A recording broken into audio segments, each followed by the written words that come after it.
Tonight, on First at 9 this Saturday the 16th of August 2025. Radiant Haven, a revenue target of $1 billion expected to be generated through gems and jewelry, reveals the Prime Minister.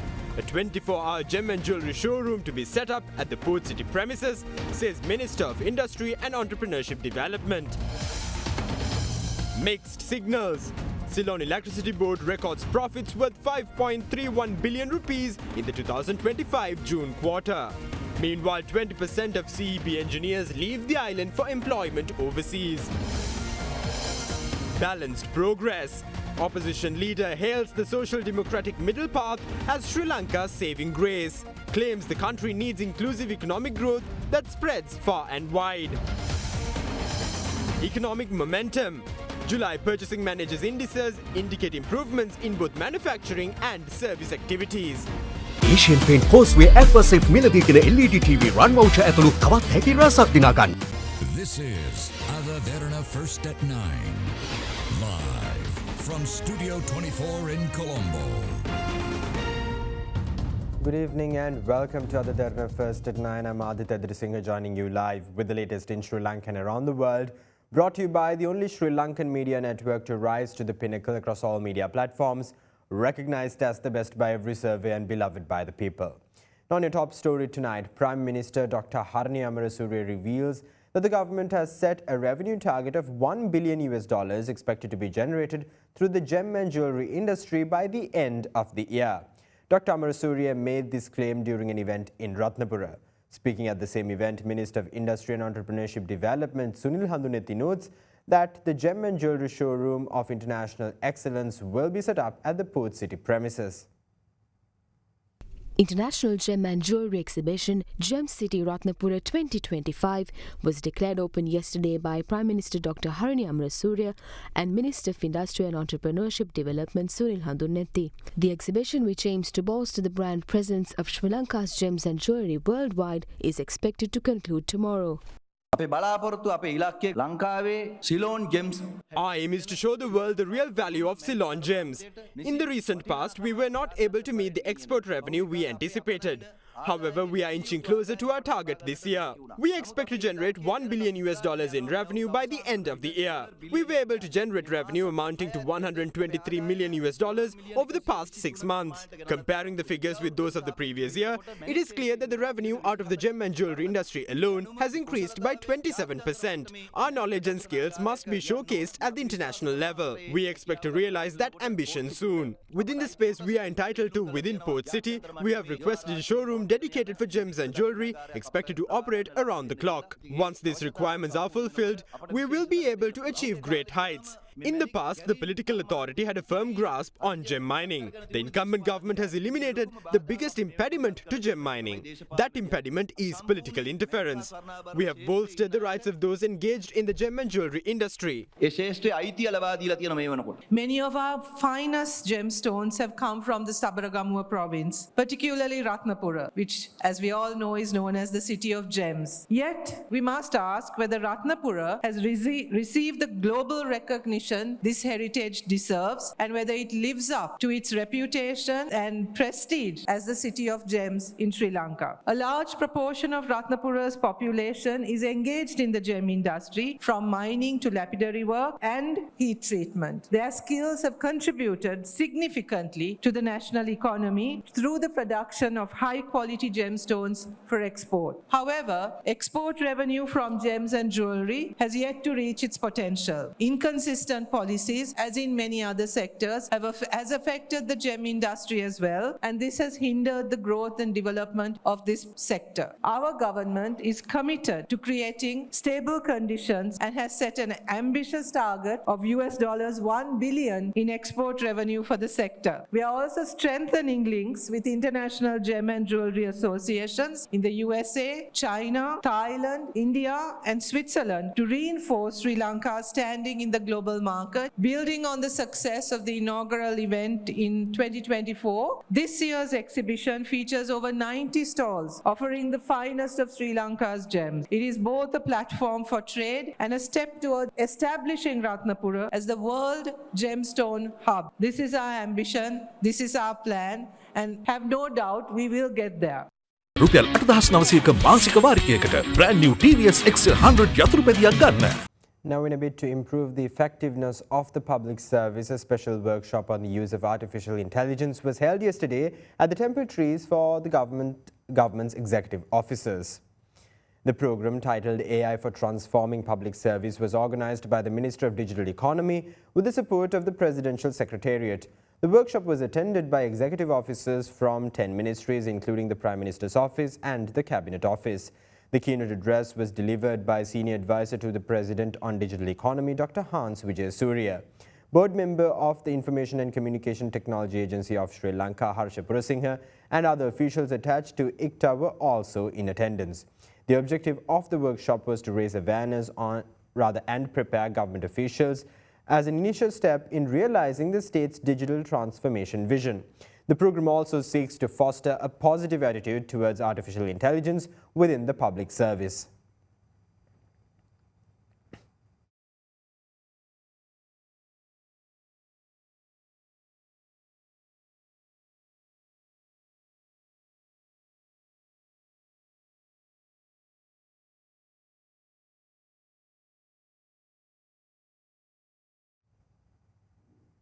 Now, opposition leader Sajjit Premadasa asserts that Sri Lanka must not veer too far to the ends of the political compass as it charts its economic trajectory into the future off the back of a grueling economic crisis.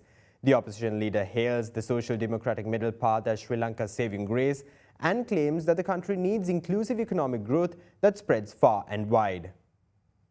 As a part of the Citizens' Voice initiative, a discussion on Sri Lanka's economic concerns and poverty alleviation was held between opposition leader Sajjit Premadasa and a group of economic experts today at the office of the opposition leader.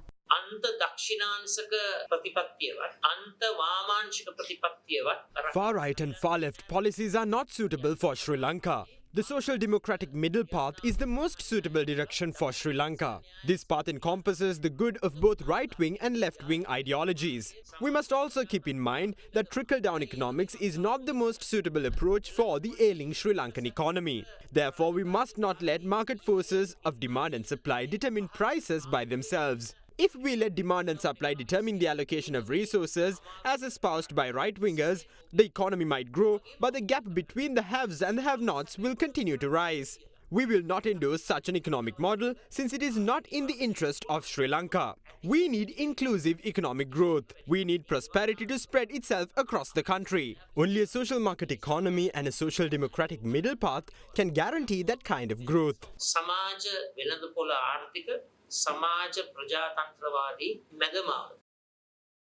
And now here's a look at some thoughts shared in the political arena today.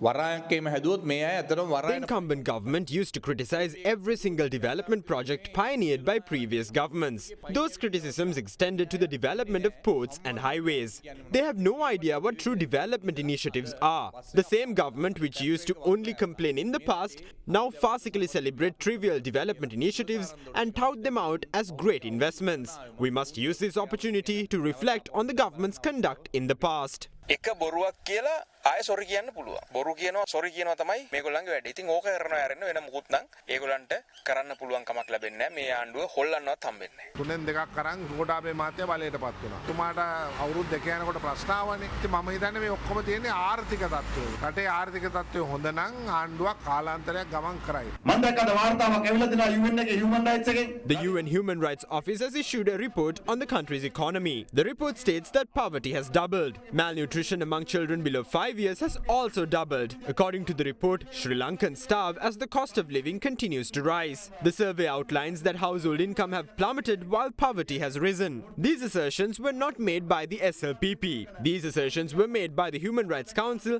which is idolized by the government. Certain government MPs claim that this government eradicated the long queues. They claim that when they took over, many Sri Lankans were queuing up for essentials. අර ගම්මන් පිළයි තව set එකක අතරමංම වෙලා ඉන්න set එකක්. MP Uday Gammanpilla and a group visited the cold storage facility at the Dambul Economic Centre on an inspection tour.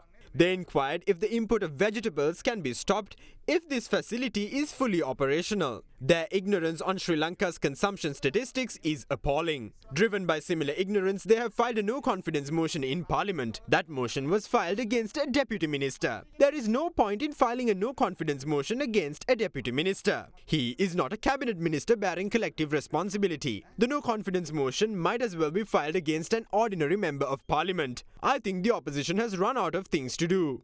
Their complaints regarding Rohit Rajapaksha's rocket seem to have died down too. හොඳම phone එකක් ගන්න. ළඟම බාන්ස් එකට යන්න. Now, the Ceylon Electricity Board recorded profits of 5.31 billion rupees in the 2025 June quarter. The figure depicts a decrease compared to the 34.5 billion rupees in the previous year.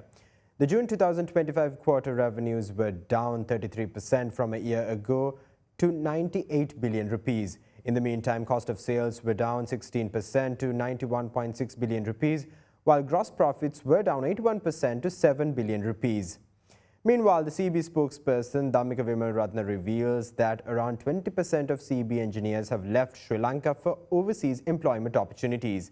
He states that of those who left the CEB, 85% were electrical engineers, 8% were mechanical engineers, and 7% were civil engineers.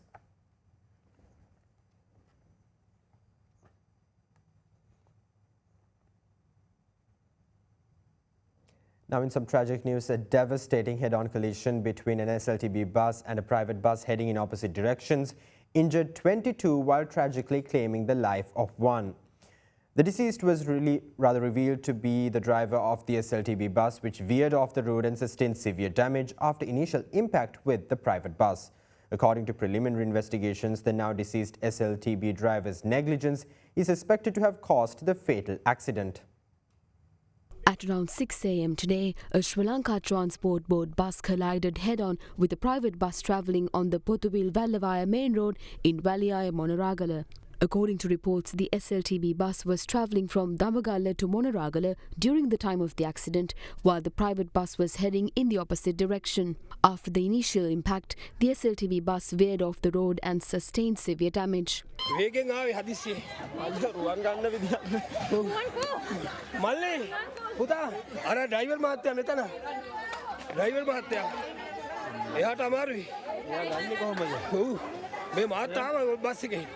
මම මේ ඉස්සරහා Marie අනේ හැම driver මහත්තයාත් ගන්න අතරින්.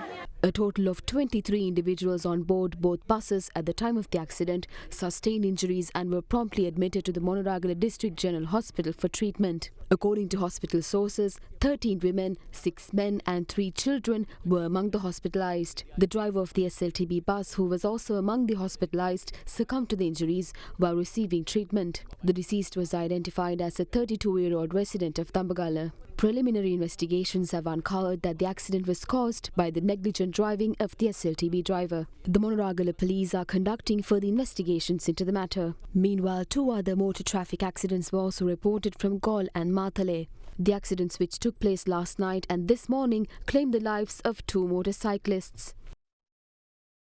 Now, the Independence variant littoral combat ship USS Santa Barbara made its first arrival to Sri Lanka today.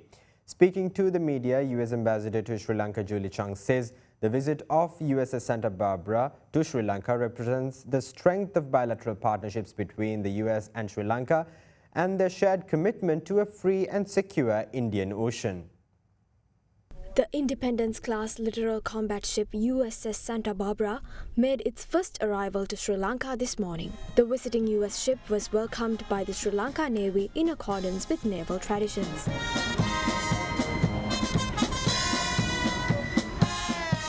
The long littoral combat ship is 127.6 meters in length and is part of the 7th Fleet, which commands the world's largest forward deployed fleet with the primary mission of providing operational control and planning for its forces in the Western Pacific and Indian Oceans. The ship will take on fuel and supplies before continuing its mission and is scheduled to depart on August 22nd. Defense Secretary Air Vice Marshal Sampattu Yakonta, Deputy Defense Minister, retired Major General Aruna Jayasekara, and US Ambassador to Sri Lanka, Julie Chung, visited the USS Santa Barbara ship during its port call. The United States and Sri Lanka have worked together to advance shared goals of economic prosperity, security, and stability. The visit of the USS Santa Barbara here today represents the strength of our partnership and our shared commitment to a free, open, and secure Indian Ocean region. Together, we will continue to uphold these values and ensure this vital part of the world remains a beacon of stability and opportunity. Now, as part of the Derana Colombo International Kite Festival, 3 kite-making workshops were held at the Bandaranaike Memorial International Conference Hall today, led by Australian kite-flying professional Michael Alvarez. Children aged between 8 and 12 participated in the workshops. Similarly, 3 special kite-making workshops are scheduled to be held tomorrow. The Derana Colombo International Kite Festival will be held glamorously on the 24th of August at the Golf-Ace Green, Colombo.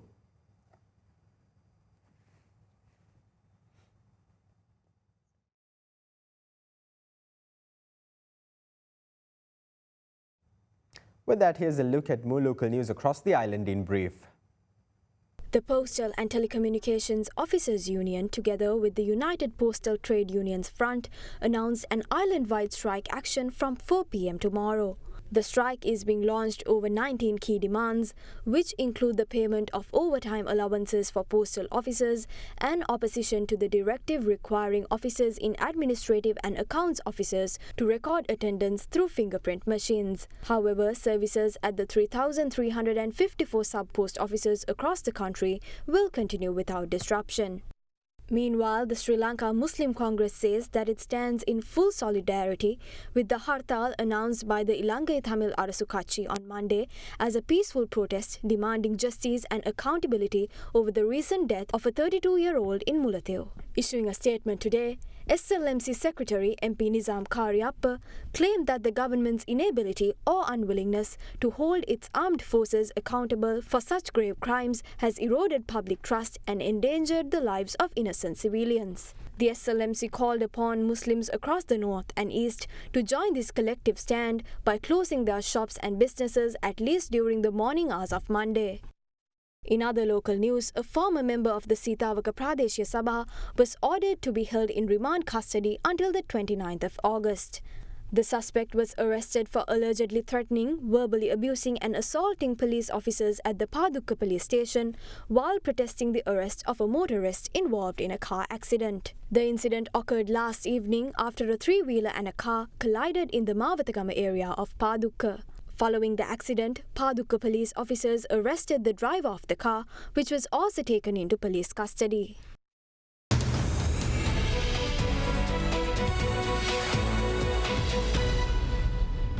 Welcome back. Now in your business news, Sri Lanka's Purchasing Managers Index for July 2025 recorded slower growth in the manufacturing sector, but showed accelerated growth in services. According to the latest report of the central bank, the manufacturing PMI was recorded as 62.2 in July, while the services PMI reached 70.1. All sub-indices of the manufacturing PMI contributed positively to this improvement. The manufacturing sector is optimistic about the next 3 months while remaining cautious amid uncertainties in global trade. The expansion in the services PMI was mainly driven by business activities in the wholesale and retail trade experiencing considerable growth during the month. Further business activities related to financial services continue to improve, driven by increase in lending activities and activities related to the transportation of goods. Expectations for business activities over the next 3 months continue to improve, supported by favorable macroeconomic conditions.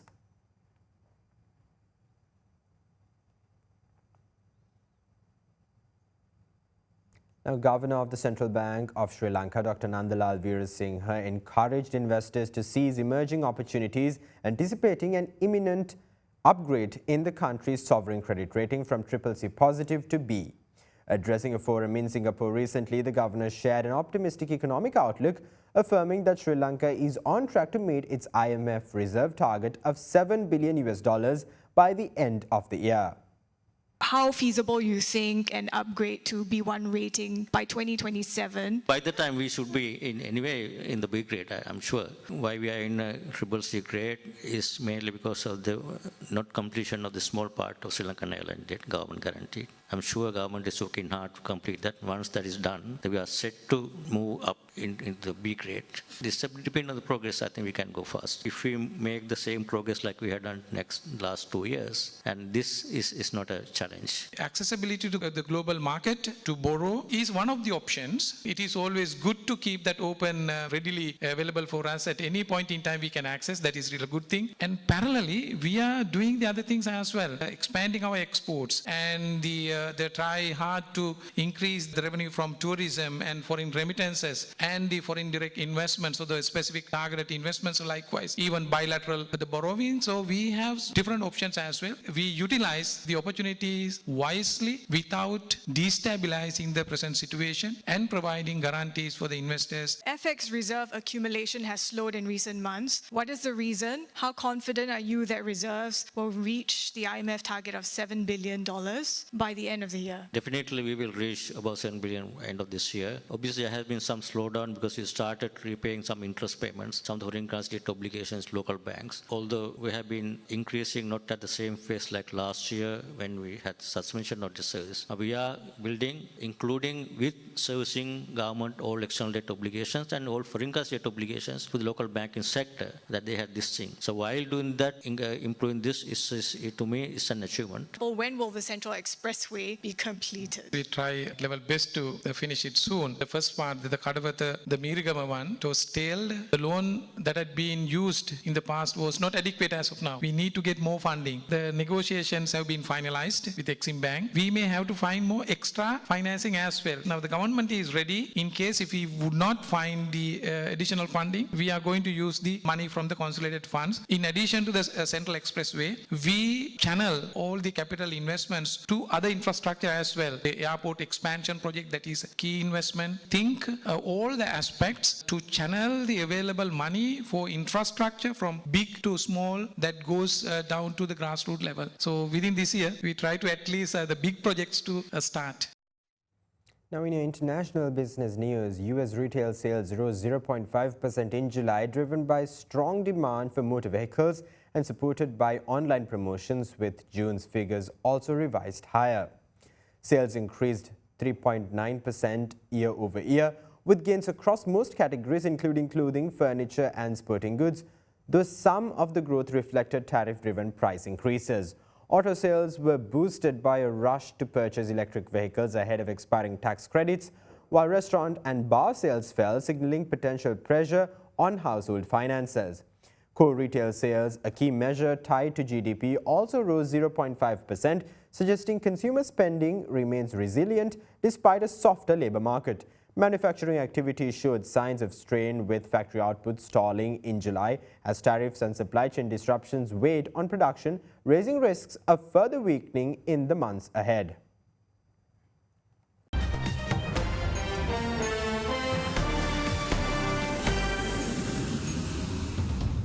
Welcome back. Now in your world news, US President Donald Trump said today that Ukraine should agree to a deal to end the war with Russia.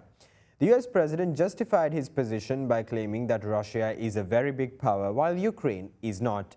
In a major shift off the back of a summit that failed to yield a ceasefire, Trump also revealed he had agreed with Putin that the best way to end the war was to go straight to a peace settlement, not via a ceasefire. Trump's comments came after he met Putin for nearly 3 hours in Alaska yesterday at the first US-Russia summit since Moscow launched its full-scale invasion of Ukraine in February 2022. Trump posted on Truth Social that it was determined by all that the best way to end the horrific war between Russia and Ukraine is to go directly to a peace agreement which would end the war and not a mere ceasefire agreement. Trump said he would hold talks at the White House with Ukrainian President Volodymyr Zelensky on Monday, while adding that depending on the success of the meeting, Putin will also be scheduled for a discussion. Zelensky said after a lengthy conversation with Trump following the Alaska summit that Ukraine was ready for constructive cooperation and he supported the idea of a trilateral meeting. Zelensky has repeatedly underlined the importance of security guarantees for Kiev as a part of any deal to deter Russia from launching a new invasion at some point in the future. Putin signaled no movement in Russia's long-held positions on the war, but said he agreed with Trump that Ukraine's security must be ensured. Now, heavy monsoon rains that triggered landslide and flash floods across northern Pakistan killed at least 321 people with the last 2 days.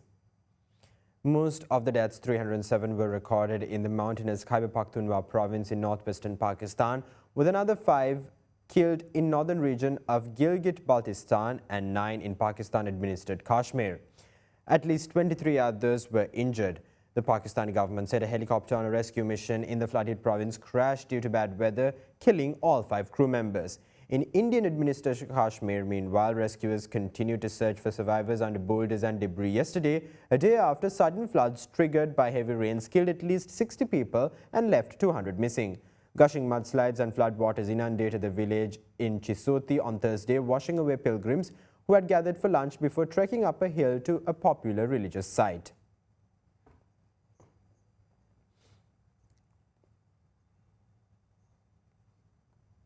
That's all the news we have for you tonight. Thank you. Have a great night.